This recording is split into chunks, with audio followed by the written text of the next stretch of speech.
सोचिए, अगर आपके दादाजी की सारी बातें, उनका अंदाज, उनकी सोच और यादें किसी सिस्टम में सेव हो जाएं, तो आप उनसे डिजिटल दुनिया में हमेशा बात कर सकते हो। ये सिर्फ कल्पना नहीं है, इस पर दुनिया भर के साइंटिस्ट और कंपनियां काम कर रही हैं।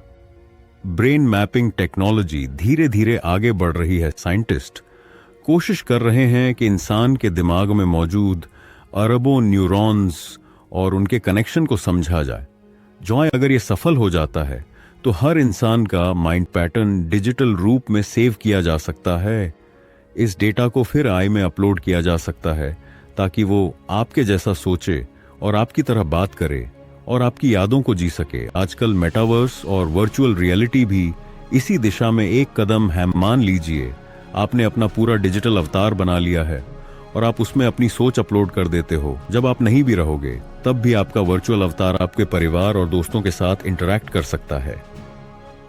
इलॉन मस्क की कंपनी न्यूरालिंक भी इसी तरह की कोशिश कर रही है। वो इंसानी दिमाग और कंप्यूटर को जोड़ने वाले डिवाइस पर काम कर रहे हैं। अगर ये सफल हो जाता है तो इंसान के विचार सीधे मशीन में अपलोड किए जा सकते हैं।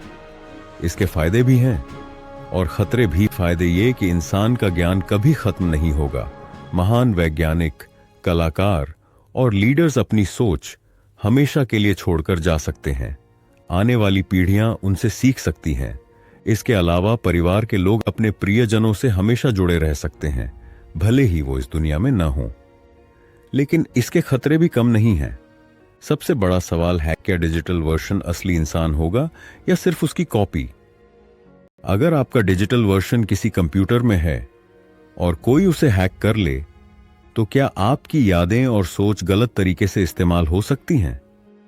इसके अलावा अगर हर कोई डिजिटल रूप में हमेशा जिंदा रहेगा तो असली इंसान और डिजिटल इंसान में फर्क करना मुश्किल हो जाएगा।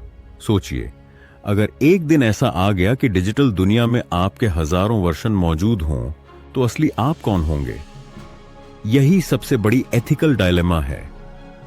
वैज्ञानिक मानते हैं कि आने वाले 100 सालों में यह टेक्नोलॉजी हकीकत बन सकती है। हो सकता है कि सबसे पहले सिर्फ कुछ यादें और सोच सेव की जाए, फिर धीरे धीरे पूरा दिमाग, उसके बाद शायद इंसान का पूरा डिजिटल क्लोन बनाना संभव हो जाए। डिजिटल इमॉर्टैलिटी इंसान के लिए मौत से लड़ने का सबसे बड़ा हथियार साबित हो सकती है, लेकिन साथ ही यह सवाल भी खड़ा करती है, क्या इंसान को हमेशा जीना चाहिए? क्या हम वाकई अमर होने के लिए बने हैं या मौत ही जिंदगी को मायने देती है? आज के समय में भले ये सिर्फ एक सपना लगे, लेकिन कल को ये हमारी हकीकत बन सकता है। और अगर ऐसा हुआ तो इंसानियत का इतिहास हमेशा के लिए बदल जाएगा। अगर आपको यह वीडियो पसंद आए तो लाइक, शेयर और सब्सक्राइब करना मत भूलें, ताकि हम आपको ऐसे ही कमाल के अपडेट्स देते रहें।